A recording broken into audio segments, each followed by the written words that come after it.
Welcome to this edition of the Sammy Makki Sports Report. Now I know I haven't been on for a long time. It's been a while. It's actually been, I believe, a year. It's been since last August. You can check it out on YouTube if you'd like. But I am back. My name is obviously Sammy Makki. I mean, what else would my name be?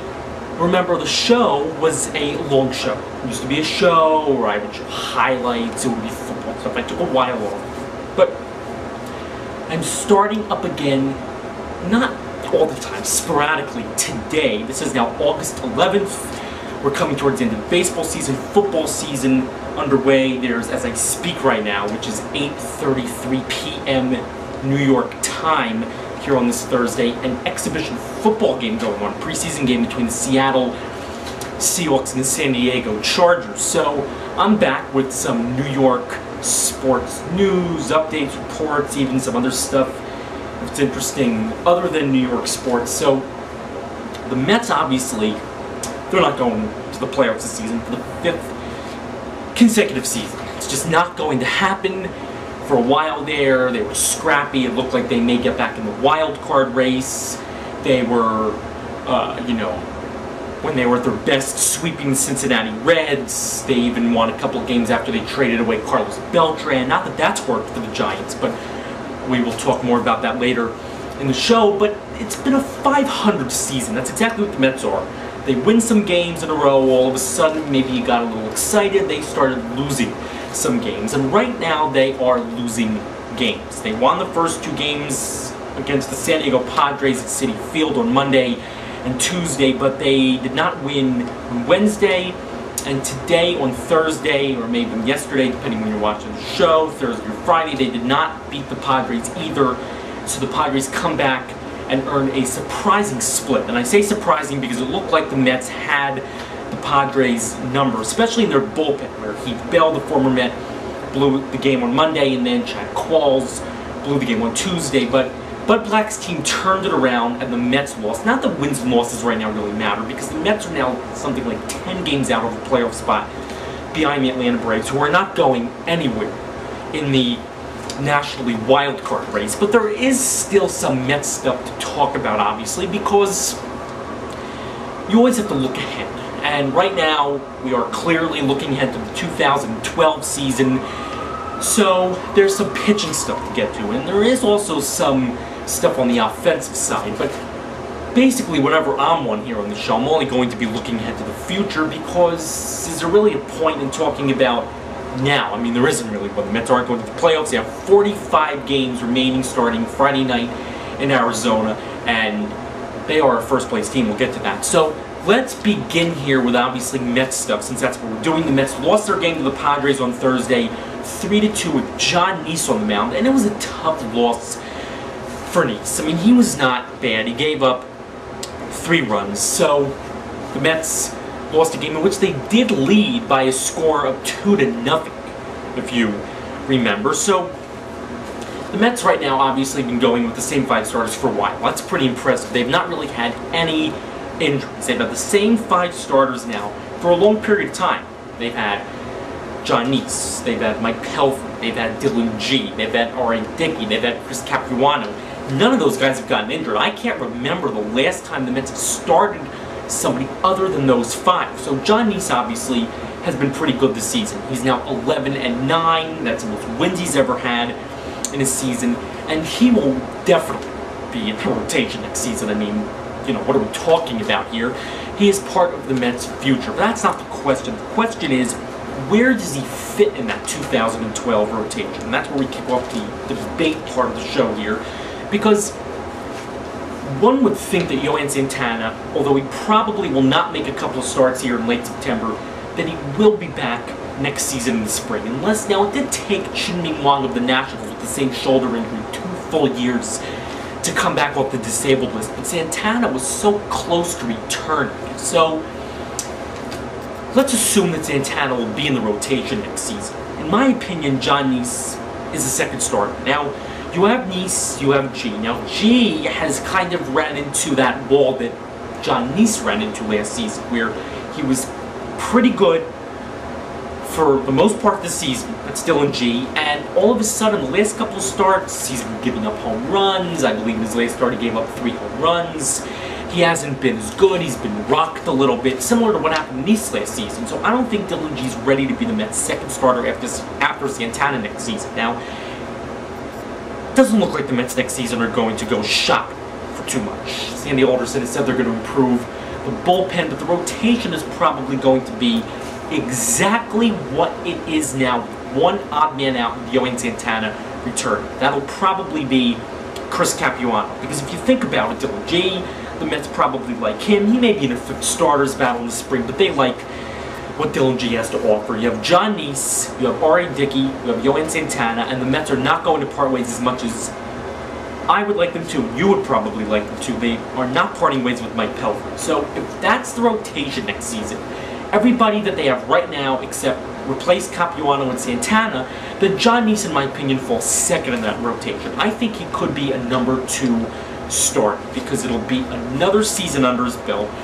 He hasn't wilted this year like he did last year. Now, his last 2 wins, he did give up 5 runs in each, but he did bounce back today. He only gave up 3 runs. The Padres team that lately has been hitting. So I would personally put John Neese second in the rotation. So now moving on, one of the reasons why the Mets lost the game on Thursday afternoon at camp day was because of Ruben Tejada's continued struggles at shortstop. Now, all we heard about Ruben Tejada since the Mets have first brought him up last season is that he's a young guy that can't really hit.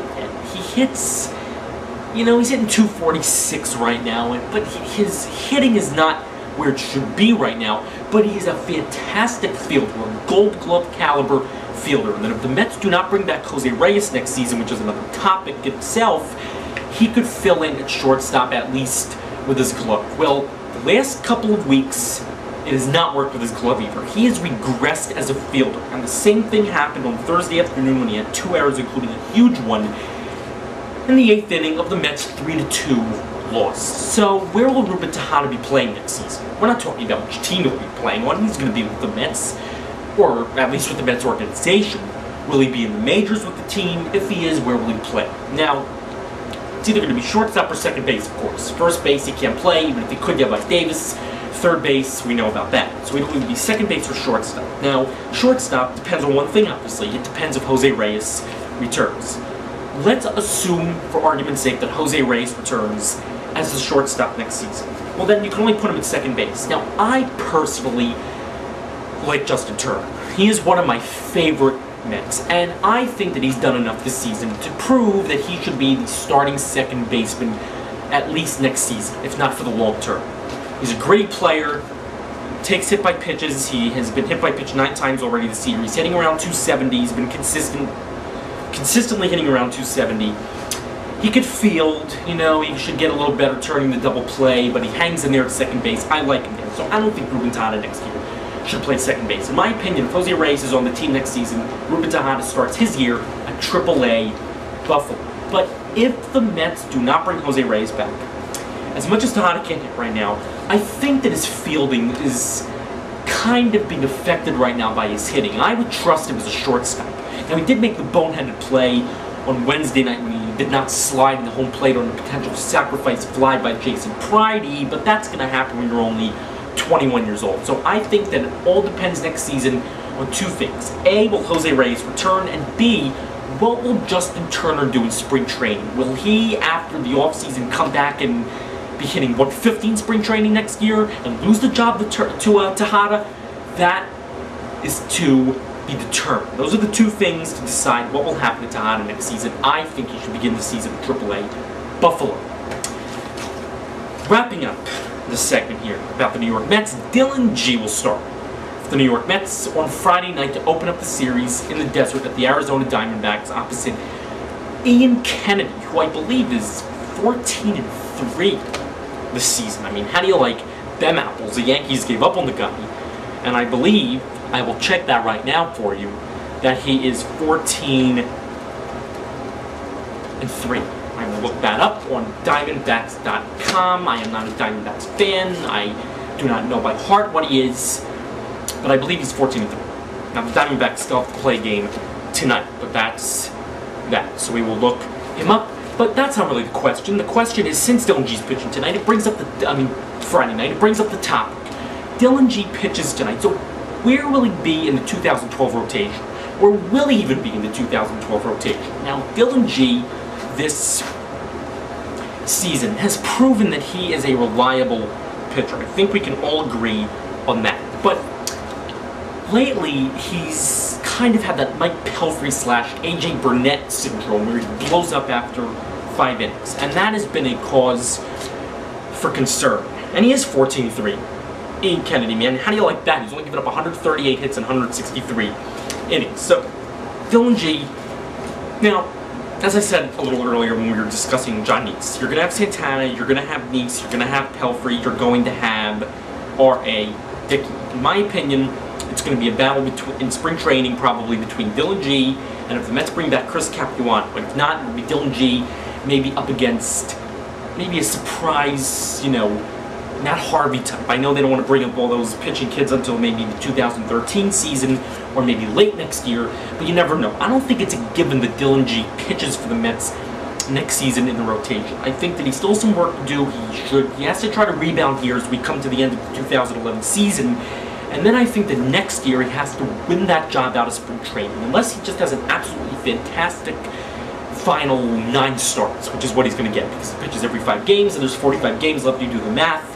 He has another 9 starts. In these 9 starts, he has to have at least 6 quality starts, in my opinion, to be given the 5th starter's role next season. Otherwise, I think he's going to have to fight for that job in spring training. So, we will see. I liked Dylan G earlier. I thought that he was going to be tremendous. But just like John Neese last season, he has struggled. So, we'll see about that. He pitches against Ian Kennedy on Friday night. And that would be impressive if it would be Kennedy, because he's facing a Diamondbacks team in first place, and he's facing Ian Kennedy, the ace of the Diamondbacks. So, we'll see about that. So that wraps up the Mets segment of the Sammy Makki Sports Report. Coming up next, we will discuss the Yankees. The Yankees played the Angels on Thursday afternoon. That was a pretty impressive showing. We have some stuff to discuss there. We will take a mini reset, and then we will discuss the Yankees.